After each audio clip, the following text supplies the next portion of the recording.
Jadi patik dana ini adalah salah satu perbuatan baik yang patut dilakukan oleh mereka atau anak-anak keturunan yang memiliki sifat baik kepada leluhur atau orang-orang yang sudah sangat berjasa.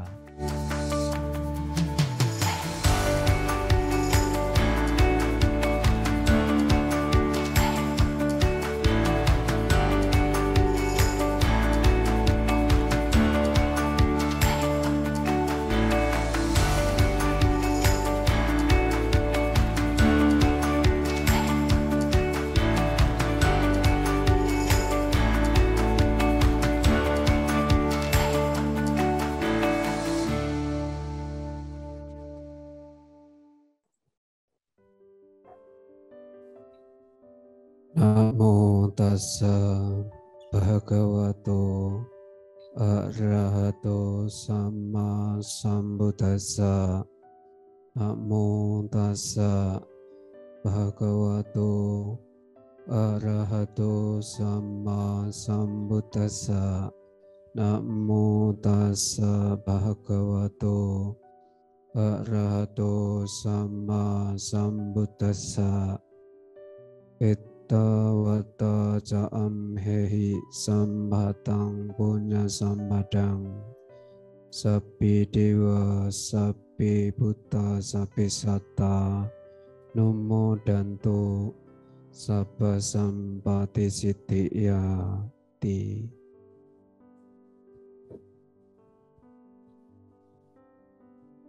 Ya, para Romo, Ramani, Bapak Ibu, saudara-saudari sekalian, dimanapun Anda berada, semoga karma baik selalu menjadi pelindung diri Anda. Anda terberkahi dengan kesehatan, kekuatan, dan kebahagiaan pada hari ini. Bapak, Ibu, saudara-saudara sekalian,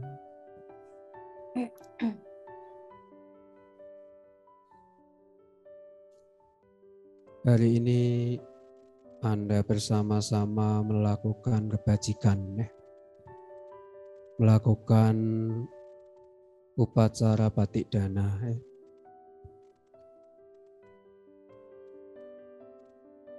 Memiliki rasa kebersamaan untuk mengembangkan nilai-nilai kebajikan di dalam diri kita masing-masing.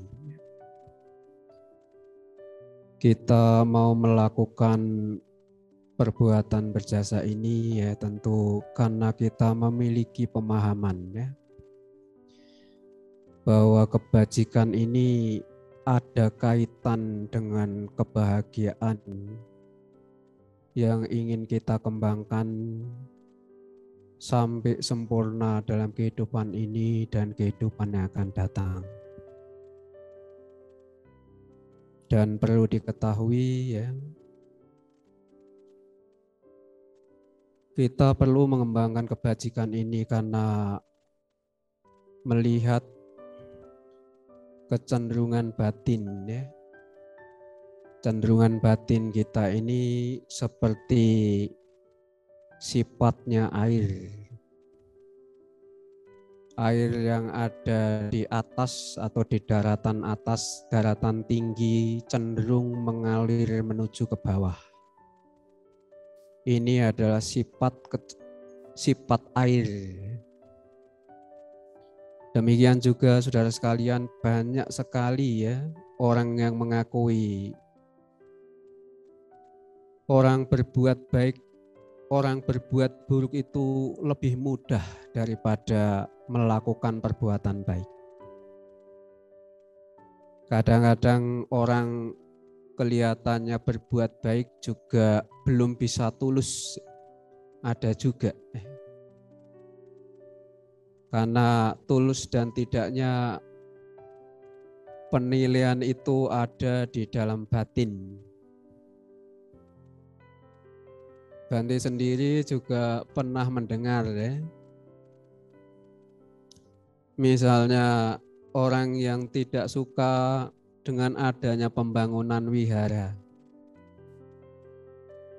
Ya.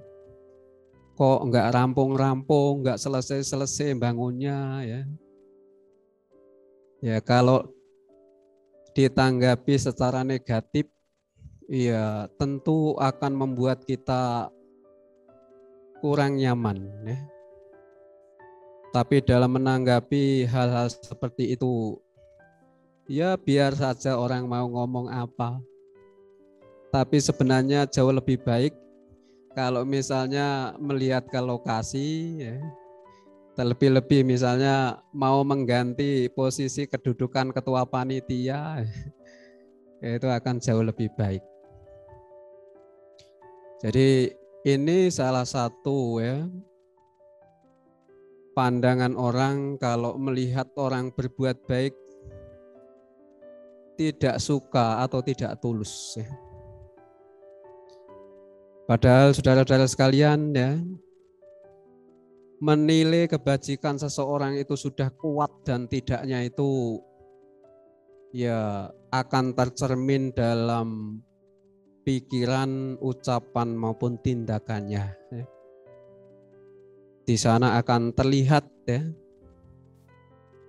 orang yang memiliki kemantapan tentu orang yang memiliki ketenangan ya, ketenangan di dalam batin ya. Para bante walaupun berjuang dengan sungguh-sungguh juga merasa masih belum sempurna ya. Masih ya harus berjuang terus ya. Dan diharapkan atau dianjurkan oleh Sang Buddha jangan merasa puas dengan pencapaian kebajikan, hal-hal bajik yang bisa dilakukan sampai hari ini. Nah, saudara-saudara sekalian, demikian juga ya, demi manfaat-manfaat duniawi ya. Kalau Anda membaca di dalam Parita Atanatia Parita ya, orang-orang dahulu, orang yang memiliki kebijaksanaan di dalam batin ya, dia mengarahkan hidupnya atau melatih dirinya sendiri agar jalan hidupnya itu berpatokan ya, beberapa hal ya. Satu ya, berpatokan kepada atiloke sila ya, berpatokan kepada moralitas ya. Jadi orang hidup itu dimanapun mereka berada supaya hal-hal yang tidak diinginkan itu berkurang atau tidak datang. Hal-hal yang tidak diinginkan yang sudah ada ini bisa berkurang ya. Bisa mengecil ya. Bisa semakin berkurang ya. Orang hidupnya harus ya mengarah menuju kemoralan. Jadi kalau para biku ya memiliki moralitas yang jumlahnya 227. Para umat minimal punya moralitas ya 5 ya, tidak membunuh, tidak mencuri, tidak berzina, tidak berbohong, tidak mabuk-mabukan. Jadi walaupun 5 ya, kalau dijalankan dengan sempurna ya, ini akan sangat ya menentukan hidupnya dimanapun mereka berada ini ya, hal-hal yang tidak diinginkan tidak datang. Misalnya dimusuhi orang, tidak disukai orang, namanya dicemarkan ya, difitnah ya. Hal-hal itu, hal-hal yang tidak disenangi itu diharapkan tidak datang. Ini pola hidup orang bijaksana dulu ya, yang perlu kita pelajari dan perlu kita ikuti. Kalau orang hidup mengarah kepada tidak memiliki moralitas ya, wah ini bahaya. Nanti di mana-mana ada penipuan, ya, di mana-mana ada pelanggaran asusila, ada perjudian ya, ada bunuh membunuh ya. Hidup ini akan menjadi seperti apa ya? Jadi ciri orang yang bijaksana adalah benar-benar melihat ya hidup ini supaya bermanfaat harus diarahkan seperti apa. Ya, salah satunya harus berpijak kepada moralitas. Anda sendiri bisa mendengar atau merasakan ya kalau anak Anda misalnya terlibat narkoba, terlibat obat-obatan terlarang, betapa masalah ini akan menjadi sulit dalam keluarga. Saudara-saudara sekalian ya, kehidupan orang bijaksana ya salah satunya harus diarahkan ya selain ke moralitas ya, diarahkan kepada kasih sayang. Kasih sayang ini kalau melihat orang lain yang sedang sedih ya, mestinya bisa muncul hal-hal bajik ya dalam batinnya. Cara apa ya saya bisa menolong mereka supaya tidak sedih lagi? Ini kasih sayang. Tidak mungkin kasih sayang saat muncul dalam batin orang mempunyai sikap cuek ya. Tidak peduli ya. Saya dulu pernah ya waktu jadi umat merasa malu ya. Waktu di kendaraan umum. Waktu itu saya enggak kebagian kursi waktu di bus ya. Ada orang di depan, di belakang saya perempuan ya, hamil kira-kira 7 bulan ya, juga tidak kebagian kursi ya. Dan ada anak muda yang seusia saya waktu itu tiba-tiba berdiri ya. Berdiri kemudian ngomong, "Mbak ya, monggo jenengan yang pantas duduk, saya yang berdiri saja." Jadi hal ini membuat saya cukup tercengang ya. Seandainya saya sendiri yang kebagian tempat duduk, toh saya beli tiket ya, mungkin saya tidak kepikiran seperti itu. Tetapi ini anak muda yang seusia saya, yang keyakinannya tidak sama dengan saya, memiliki pemikiran seperti itu. Ya. Ini adalah bentuk kasih sayang. Ya.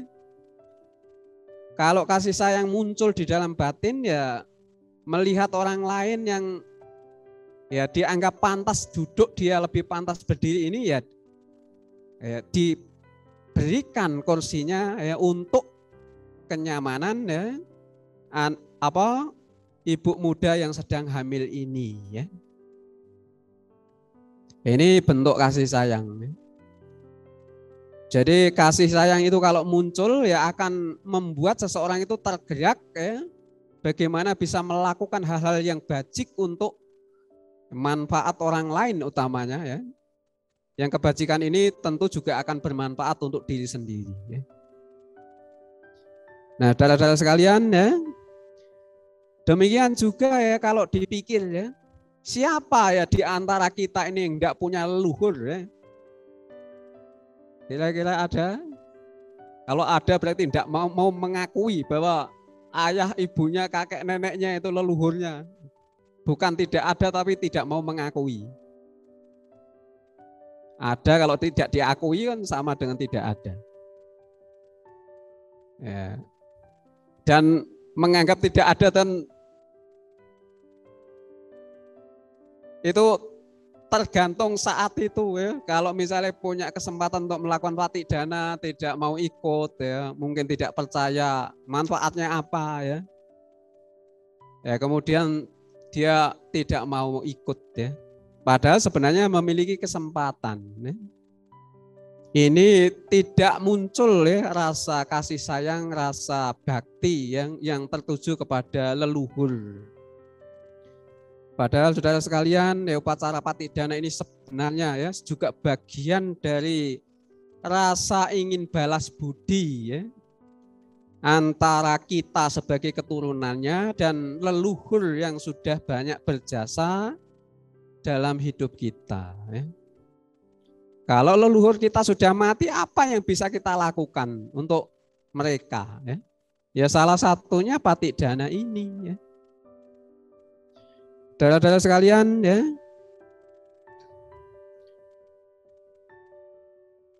kasih sayang itu ya memiliki arti yang sangat luas sekali ya. Kasih sayang ini bertujuan untuk melemahkan dan menghancurkan ya sifat kebencian. Apakah Anda tahu kebencian dan kasih sayang ini lebih kuat mana dalam batin kita ini? Ya. Kalau Anda ingin mengerti ya, kenapa Bante ya sampai sekarang ini saya sudah banyak berbuat baik, banyak latihan meditasi. Saat meditasi saya belum bisa tenang ya. Apa yang mempengaruhi, yang menyebabkan semua ini ya?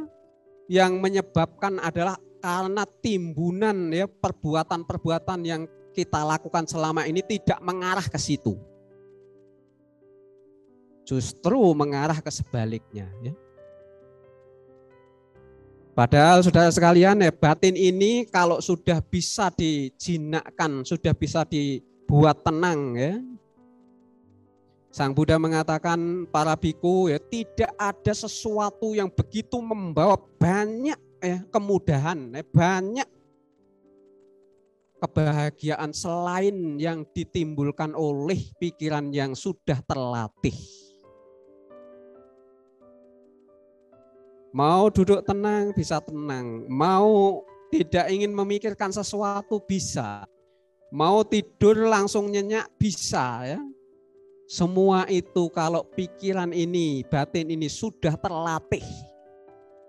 Kalau sampai saat ini belum bisa mencapai seperti itu, Bante mengatakan latihan kita belum cukup. Kebajikan kita belum cukup. Padahal kebajikan itu mempunyai nilai yang tidak terbatas. Tergantung kita kekuatannya, manfaatnya sedikit atau banyak itu tergantung pengembangannya. Ya. Bante sering kalau khotbah nyuplik syair Jataka Sutasoma Jataka ya. Bumi terbentang luas di bawah, langit terbentang luas di atas. Di seberang lautan daratan terlihat amat jauh, demikian juga lebih luas dan lebih jauh dalam jangkauannya adalah ajaran tentang kebaikan dan keburukan yang dijabarkan, diulas oleh orang bijaksana nan suci. Jadi kasih sayang kalau kita kembangkan ya sampai tidak, walaupun belum sampai sempurna ya. Di dalam Anguttara Nikaya dijelaskan ada 11 manfaat ya. Salah satunya kalau orang sudah mendapatkan manfaat secara langsung, bisa merasakan manfaat secara langsung ya. Dia akan bisa tidur dengan nyenyak kapanpun mereka inginkan. Ya, tentu saja pada waktu yang pantas. Tidurnya akan nyenyak ya. Anda tentu ya kadang-kadang orang tidak bisa membedakan tidur nyenyak dan tidur tidak nyenyak. Ya. Bante, kalau saya nonton, TV-nya masih nyala, saya ketiduran itu nyenyak atau tidak? Saya rasa itu tidak nyenyak, sudah. Mungkin karena kecapean, ya. Capek mata ini dibuat ngelihat terus, ya. Nyenyak itu diawali ya dengan tidur dengan penuh kesadaran, ya. Bante pernah tanya ke umat-umat, ya, apakah Anda tahu cara makan yang baik? Gimana caranya makan yang baik? Kalau Anda makan selama ini kan sudah bisa sejak kecil. Tapi cara makan yang baik ya gimana ya? Makan yang disertai konsentrasi, perhatian terarah ke makan saat ya, kalau meditasi vipassana saat mau mengambil tangan bergerak ya, kemudian mengambil, kemudian menarik ke mulut ya, kemudian mengunyah, ada perasaan manis, disadari ada rasa manis ya. perasaan ini manis, kemudian setelah makanan ditelan ya, rasa manis itu hilang. Ya, ini cara makan yang menjadi kebiasaan orang bijaksana. Bukan makannya kalau enak ya sampai lupa diri, ada duri, ketelan berhenti di tenggorokan ya. Ini makan yang tidak disertai dengan penyadaran. Dan pada waktu makan juga harus ada renungan ya, bahwa makan ini bukan untuk menggemukkan badan, bukan untuk bermabuk-mabukan, bukan untuk kesenangan ya, bukan untuk memperindah diri ya, tetapi makan itu tujuannya semata-mata ya untuk kelangsungan hidup, supaya kita bisa menjalani hidup yang lebih bermanfaat ke depannya. Kalau kami sebagai biku ya untuk kelangsungan kehidupan suci. Agar kehidupan yang suci ya, sesuai dengan cara hidup kepertapaan bisa terus dijalani ya. Nah, bagaimanakah cara tidur dengan benar ya? Saya sering mengajari umat ya, tidur dengan benar itu harus terlentang menghadap ke atas. Kemudian melihat ke atas sebentar. Biar sadar kalau kita tidur ini ada di bawah. Kemudian tangannya ditaruh di perut, kedua tangan ya. Kemudian kesadaran mulai diarahkan ya untuk merasakan gerakan napas ya, ditandai dengan perut ini naik, napas itu masuk. Ya. Bisa diulang-ulang dalam batin, naik atau turun. Kalau turun, napas itu keluar.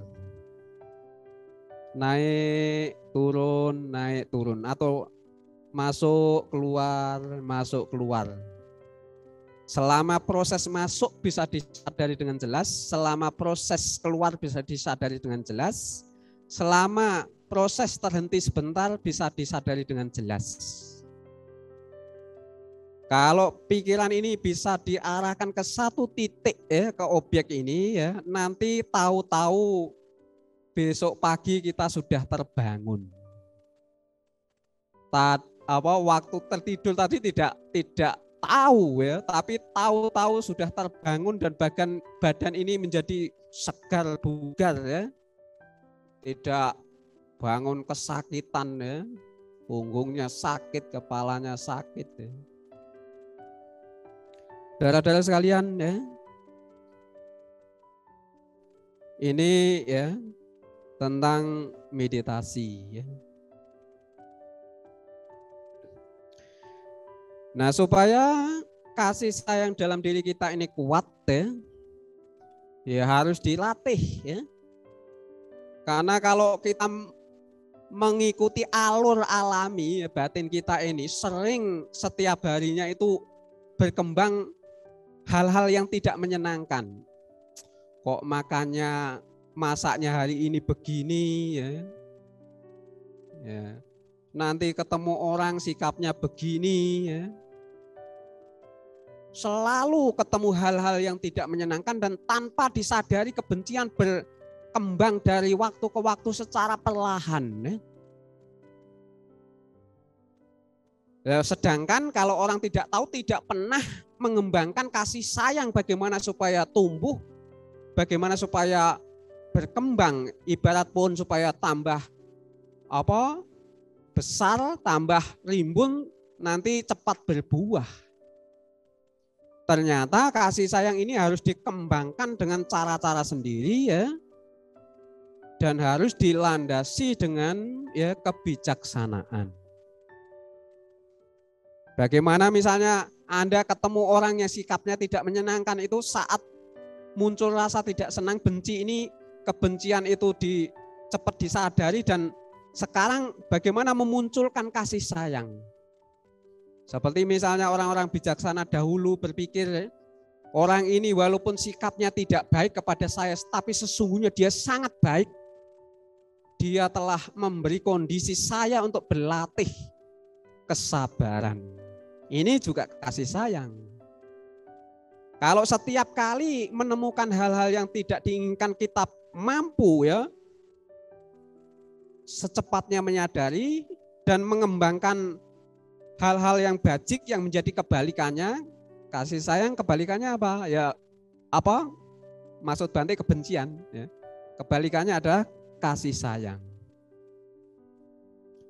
Kalau kasih sayang dikembangkan dengan cara seperti ini, ya pasti ya dari waktu ke waktu ya yang ada hanya berkembang, bertambah besar ya. Dan kalau kasih sayang dalam batin kita ini sudah besar ya, kita akan sangat mudah ya untuk melakukan perbuatan baik. Banyak orang yang bisa menerima ya, misalnya atau bisa merasakan wihara itu kenapa Bante kok rasanya lain dengan rumah pribadi, rumah umat awam ya. Ya tentu lain.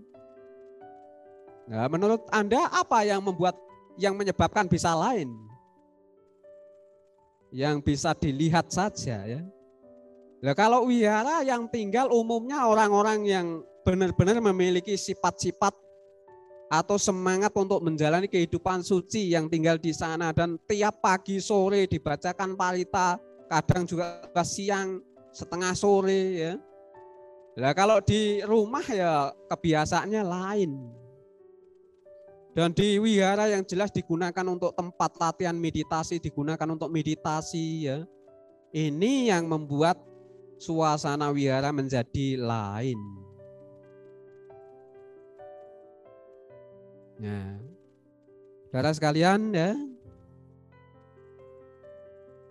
Jadi kalau orang memiliki kasih sayang yang besar ya, dimanapun mereka berada, ya, dia akan ya bisa menemukan kebahagiaan setiap saat. Saudara sekalian ya, orang-orang bijaksana selain berpijak kepada kasih sayang ya, juga berpijak kepada kebenaran. Saya ini ngomong benar enggak ya?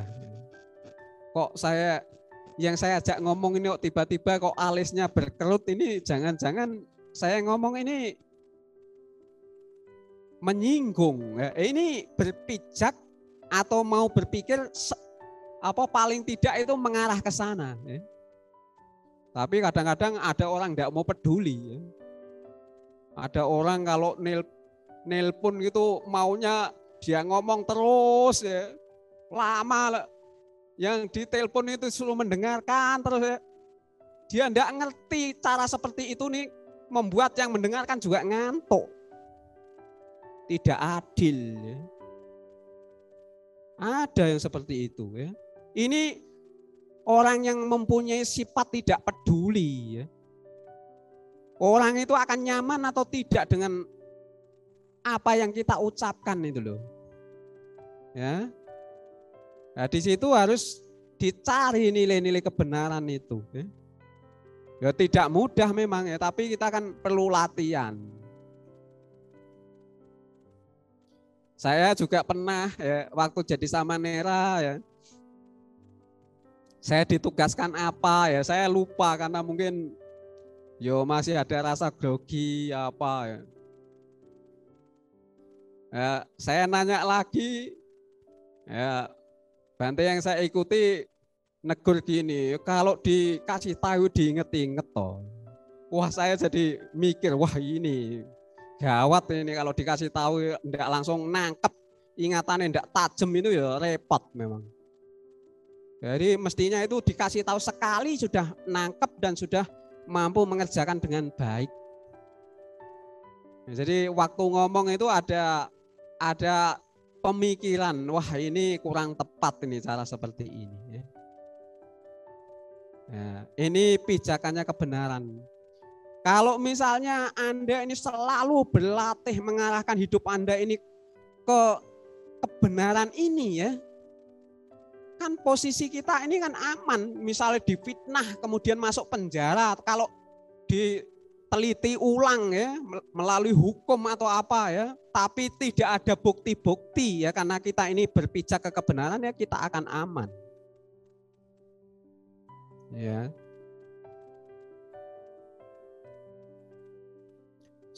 Ini ada kisah di Jataka ya. Ada satu guru dan satu murid. Nah, gurunya ini sudah memiliki kebijaksanaan yang tinggi dan dia bertapa di Himalaya ya dengan cara-cara yang sangat sederhana ya. Tentang makanan sudah tidak melekati ya. Satu hari tanpa seizin, tanpa minta pertimbangan ke gurunya itu, muridnya ini nyimpen garam. Jadi dua pertapa ini kalau pagi pindah patah turun ke bawah ke kampung ya. Kadang kan ada orang atau umat itu ngasih lebih, termasuk garam ini ya disimpan. Nah hari itu pagi itu pindah patah lagi turun ke bawah pulang ya. Nah guru ini tidak menjumpai ada orang yang dana garam. Tapi hari itu kenapa kok muridnya ini ada garam? Kemudian ditanya, muridku, dari mana kamu dapat garam? Guru ya, saya menyimpan pemberian umat kemarin, ini salah. Seorang pertapa itu tidak pantas kalau menyimpan makanan seperti ini. Ya. Melekati makanan seperti ini. Kamu mestinya melatih diri tidak melekati ya. Tapi dasar muridnya ini masih muda dan masih kolot, masih terbatas ya, ngajak bertengkar. Tapi akhirnya ya murid ini menyadari, maaf guru ya, saya memang yang bersalah. Saya minta maaf dan saya berjanji tidak akan mengulangi lagi ya. Ya seperti itu. Jadi kebenaran ini pasti dan ada cara-cara yang memang akan diterima oleh banyak orang bahwa itu kebenaran. Ya, harus kita latih ya dari waktu ke waktu. Ya. Baca parita yang benar itu ada ya. Kalau Anda baca parita ngantuk-ngantuk, kira-kira salah enggak baca paritanya? Nanti baru budang sudah sanggang, saranang gacami. Ya. Itu karena apa? Ya, bacanya salah. Kenapa salah? Karena ngantuk atau karena kurang perhatian ya. Jadi melakukan sesuatu apapun ya pijakannya itu kalau kebenaran ya ada caranya. Alurnya itu ada ya. Nah, saudara-saudara sekalian ya. Dan kebenaran ini sangat luas. Misalnya Anda bekerja sebagai karyawan juga, bagaimana saya ini bekerja dengan benar ya. Kalau misalnya ada bosnya kerjaannya sungguh-sungguh, kalau tidak ada bosnya main-main, main HP, ya kira-kira benar enggak? Salah. Cara kerja seperti itu tidak benar. Ya. Tidak bisa dipercaya. Ya. Saudara-saudara sekalian ya. Kemudian yang keempat, tidak salah ya. Orang bijaksana mengarahkan hidupnya, menuntun diri hidupnya menuju atau berpijak pada kesucian. Ya. Jadi kalau Anda ini patik dana ya. Ya, pikirannya ini harus bersih. Ikut berkumpul ya. Saya ini sebenarnya ikut patik dana ini kalau enggak enak sama Bante Sujano enggak mau. Ini pikiran yang kotor. Ya. Melakukan kebajikan tapi tidak bisa menyenangi. Ya, dan kadang orang tidak sadar bahwa pikiran yang kotor ini sedang menguasai batin. Dimanapun Anda berada, kalau pikiran ini sedang kotor ya, membuat diri kita ini menderita, susah. Susah dibuat sendiri.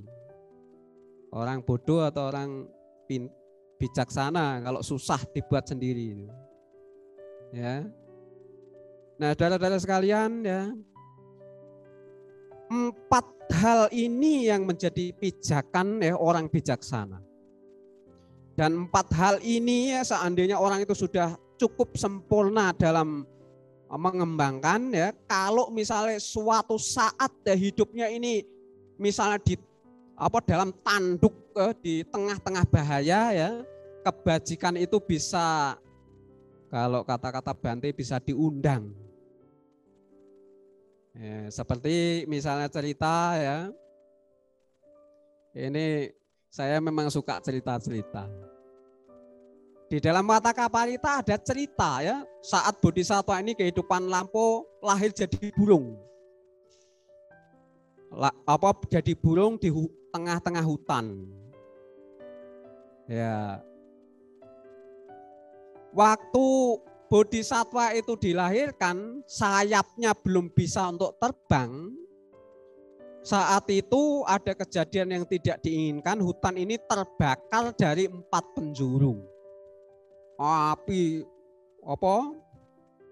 tinggi sekali dari 4 penjuru ini sudah semakin mendekat ke sarang Bodhisattva.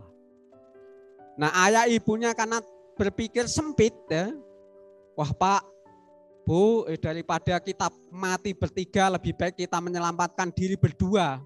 Anak kita terpaksa ya mati, ya harus direlakan karena kita tidak bisa membawanya. Kemudian ayah ibunya terbang jauh, anaknya ditinggal sendiri. Mau minta perlindungan ke siapa, saudara? Mau nyebut-nyebut dewa ya, dewa enggak dengar. Lalu Bodhisattva ini ngingat ya, di kehidupan yang lampau saya sudah sangat teguh dalam memegang 4 hal itu ya.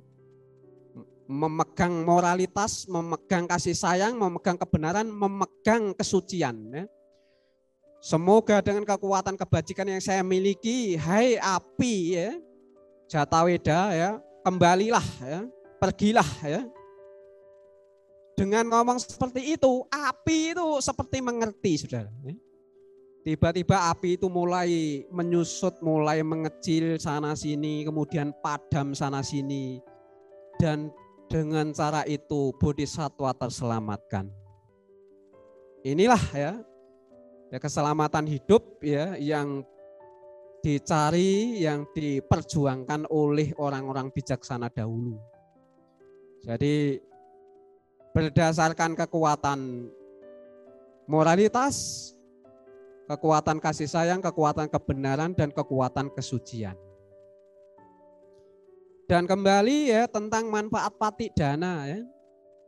Kalau kita ini memiliki kebajikan ya, sudah sepantasnya kita mengharap makhluk lain ini turut bahagia. Ya.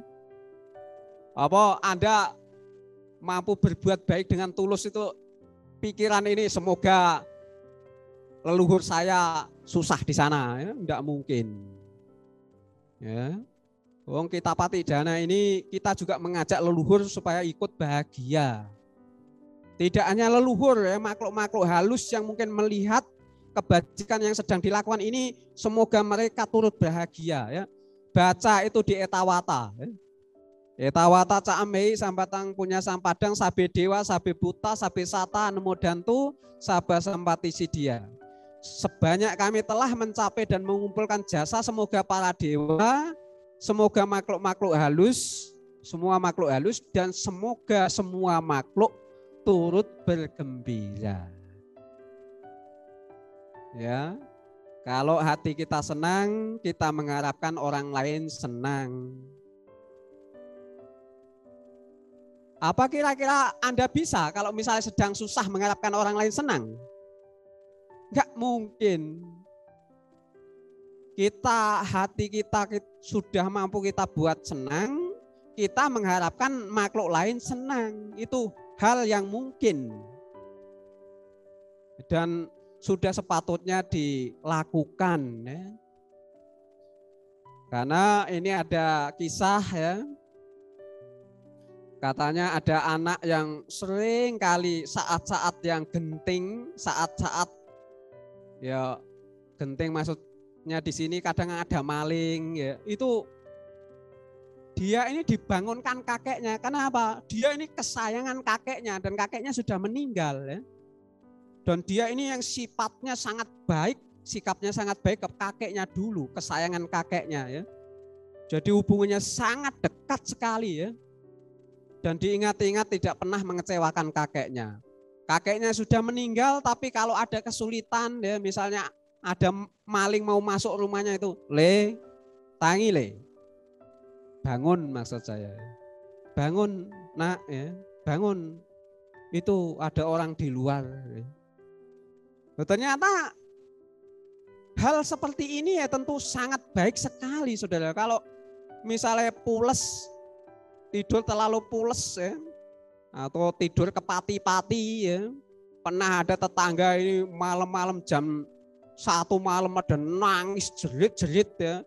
Ternyata pagi-pagi Bandit tanya ke umat yang dana makan, ada apa tadi malam kok banyak orang nangis ya. Itu Bante tetangga motornya 2 itu hilang dicuri maling. Loh orangnya tidur di mana? Ya di rumah. Kok bisa ada maling masuk kok? Enggak tahu ya, tidur kepati ya. Ya, sama leluhurnya juga tidak dekat ya. Ini salah satu manfaatnya ya. Jadi patik dana ini adalah salah satu perbuatan baik yang patut dilakukan oleh mereka atau anak-anak keturunan yang memiliki sifat baik kepada leluhur atau orang-orang yang sudah sangat berjasa. Semoga kekuatan jasa kebajikan yang dilakukan ini bisa melimpah kepada leluhur-leluhur Anda masing-masing. Semoga para leluhur bisa mengetahui kebajikan ini. Setelah mengetahui, semoga mereka berbahagia. Sabe sata bantu sitata. Semoga semua makhluk hidup berbahagia. Sekian, terima kasih.